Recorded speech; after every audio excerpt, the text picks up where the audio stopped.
In case you missed it, the news wrote, the Tupac murder case is being reinvestigated by Las Vegas police. The new evidence shows signs of it being a rap industry hit, consisting of artists like Snoop Dogg, Diddy, Suge Knight, and more. As the Las Vegas police investigated interviews by Snoop Dogg, and they found a concerning message. You were with Tupac, though, in regards to Tupac. I heard a story, did you give him different advice that night on where to go? I didn't give him no advice. Right. We wasn't seeing eye to eye. Right. So saying during the Tyson. Yeah, this incident that I'm explaining to you right now was the day before that. Okay. So when they got to Vegas, they went their way, I went back. I mean, when we got to LA, they went to Vegas and I went home.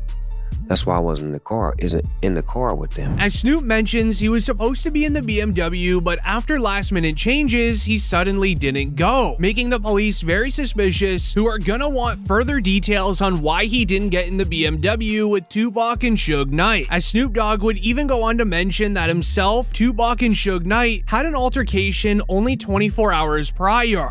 The last time me and Tupac was on the same page, and I did an interview with Angie Martinez, and she asked me, how did I feel about Puffy and Biggie? And I told her that I like their music and I want to do music with them. Bro didn't like that, Tupac didn't like that, so we had a misunderstanding. So on the flight back to LA, I didn't feel comfortable around them for what they had did, as far as I didn't let my security ride with me. So to protect myself and to, prevent from happening, I slept under a blanket with the knife and the fork just in case something was to go wrong, but it didn't. Knowing there was already heat in the friendship between Snoop Dogg and Tupac, the police are questioning on how this all happened within a 48-hour span where Tupac then suddenly died. 2 decades ago, Snoop Dogg was heavily tapped into the streets. Many speculate he even could have received a tip that Tupac was going to be targeted on that night, so he decided to not get in the car. But then the feds found another interview where Snoop claims that 2 days before Tupac died, he felt like Tupac hated him. I say a week before he died, we was best of friends. 2 days before he died, I don't think he liked me. Why? Because we was in New York. Oh, yeah. And it happened. New York, they shot at me and did all kind of shit to me, like just the worst you could think of. And I forgave him. And went and did an interview and was asked, how do I feel about Puffy and Biggie? And I was like, I like them. I want to do some music with them. And I just rubbed Cuz the wrong way, like tried to me, out at you, and you talking about you want to do a song with it. I wasn't thinking about his emotions. I was thinking about the way I felt at the time. I wasn't into no controversy. I liked his music. They was our friends. We was all friends at one point. This video footage of all of us hanging out. However, the further you research through the police files, the scarier it gets about it being a rap industry hit. As a viral tweet would read, the reinvestigation of Tupac's murder is revealing new names and evidence on those involved. One new name brought up is Suge Knight. This would end up getting rappers' reactions, as it got the attention of Eminem, who said, I'm holding Suge responsible for the death of the 2 greatest rappers to ever grace the face of this planet. If only the late Mr. Christopher Wallace, aka Biggie Smalls, could talk, he would tell you himself. I'm holding Suge responsible for the death of Ja Rule or anyone else in the row. As according to the new police records, it reads, Detective Russell Poole suspected that Suge Knight arranged Tupac's murder before he can exit the label, then framed the rival Crips to throw off investigators. Which then raises the question of, who's a famous Crip gang member that Suge Knight is pinning Tupac's murder on? Not only Snoop Dogg being the most famous Crip on the planet, but according to Mike Dorsey, Diddy is also a part of the Crips. In case you missed it, the news shared, former LAPD cop claims Diddy had Tupac dealt with for $1 million. Suge retaliated by having Biggie dealt with, as Diddy hired a man named Keefe D to go get Tupac. Then after walking free for the last 20 years, the police finally arrested Keefe D and he did an interrogation. However, he did not know that he was being recorded, as he would confess that Diddy was the lead man of the crime. On all 4 of those occasions, there's San Diego, Anaheim, Irvine, and Vegas. Which ones do you actually talk to Puffy at? Every one. Every one of them. Which of those 4 is it when you talk to him about murdering Tupac? It was really about both of them. Either one. It was Tupac and Suge, you mean? Yeah. As during the Diddy trial, he was questioned on his involvement. The news wrote, Diddy faces questions about his alleged role in Tupac's murder after being mentioned 77 times in a new legal filing. As Keefe D, the hired hitman of the crime, said everything was Diddy's wish. He even explained it that Tupac was allegedly reaching for his firearm, which resulted in one of Keefe D's gang members pulling out their firearm a little bit quicker and doing the act towards Tupac. You said that as you're driving up towards the BMW with Suge driving and Tupac in the passenger seat, and you said that Tupac pulled out It looked like he was reaching, yeah. Yeah, it did. Okay. Yeah. Did you actually? No, once he got the reaching, I got the ducking. So someone from your car That's what happened. started at Tupac and Suge. As sadly, Tupac already knew something was about to go down. The entire courtroom even got emotional knowing Tupac already knew what was about to happen to him. This would end up hitting news headlines extremely fast, making 50 Cent react. I hate when they leave me to talk because I always say the wrong thing. I was like, last time they left me, I said something about Puffy. You saw that? Clip? Yeah! I gotta stop doing that kind of shit. I've been talking to a therapist. Trying to help me with the shit I'm saying. I said crazy shit. No reason.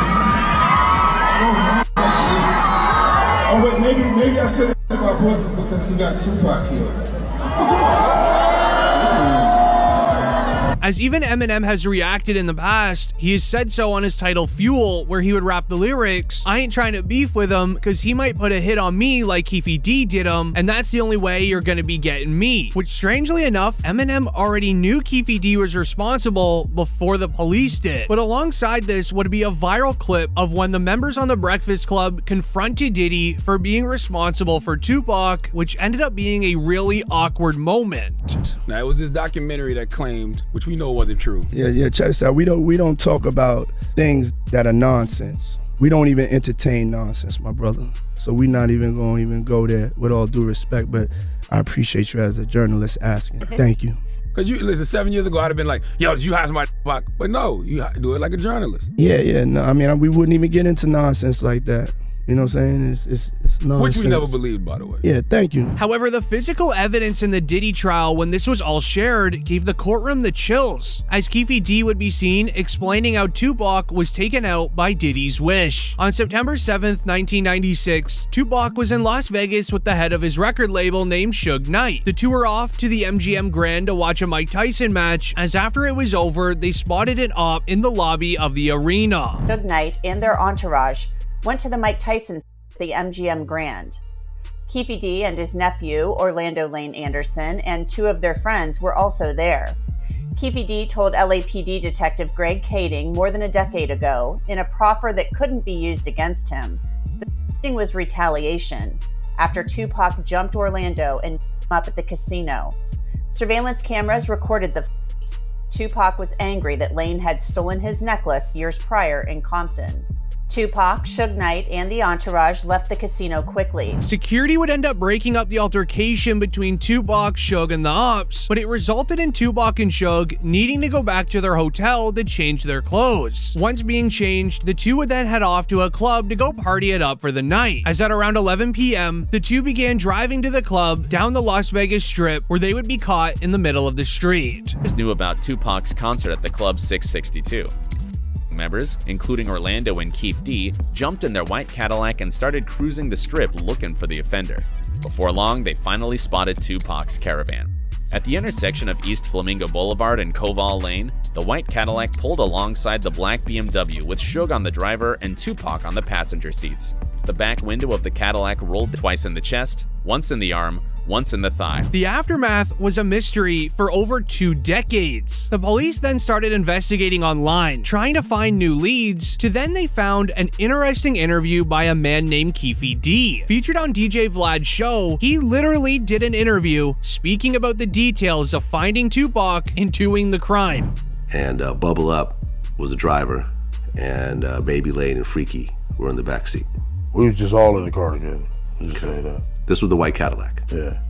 So you guys are driving around, and then you hear these girls say, Tupac, Tupac. Got to the light. He was gonna go drink, and he happened to be hanging out the window. He's hanging out the window like he was in a parade. Tupac. Yeah, he was. So what happens next?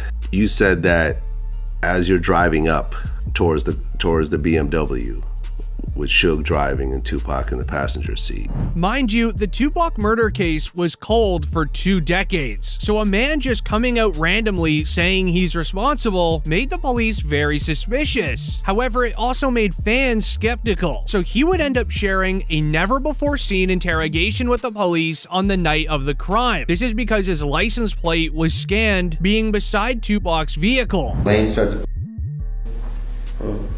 You say Suge looks over, he sees you.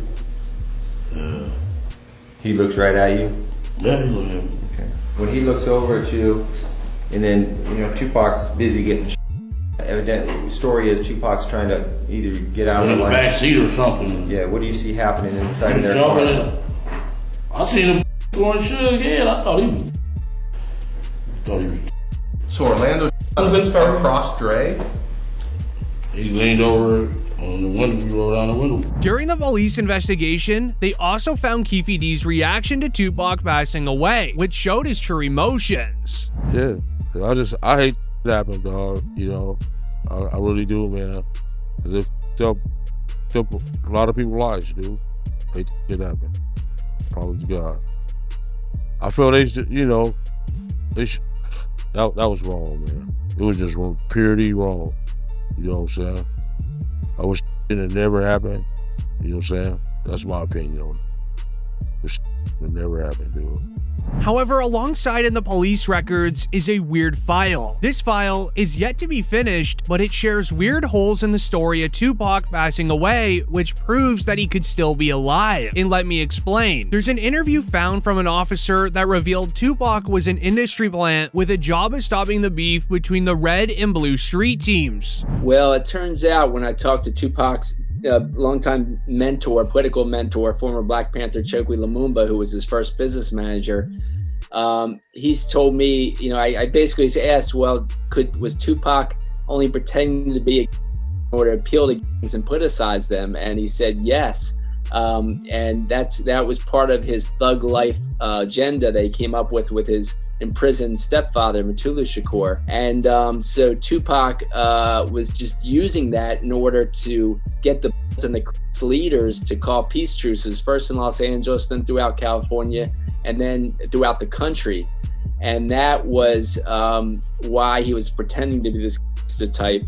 And really, he was just an intellectual prodigy. This plan obviously did not work, but it also would make sense if Snoop Dogg got word of this, why he didn't want to be near him in Las Vegas on this night, knowing as Snoop was very deep within the Crips and just anything related to the streets. What also featured in the file was an interview from 2010. There was a rapper named Tretch who was doing a concert. Tretch and Tupac were very close friends back in the day. It was noted they worked on a few albums together and even attended each other's families' get-togethers. But here's where it gets weird. After Tretch's interview, the cameraman forgot to stop recording. He placed his camera onto the floor, and in the footage, you can hear the interviewer asking Tretch about Tupac, to which Tretch responds, "Last time I saw him, he was in Cuba." So if you ain't ready for it, get on the sidewalk. Earl. One last question.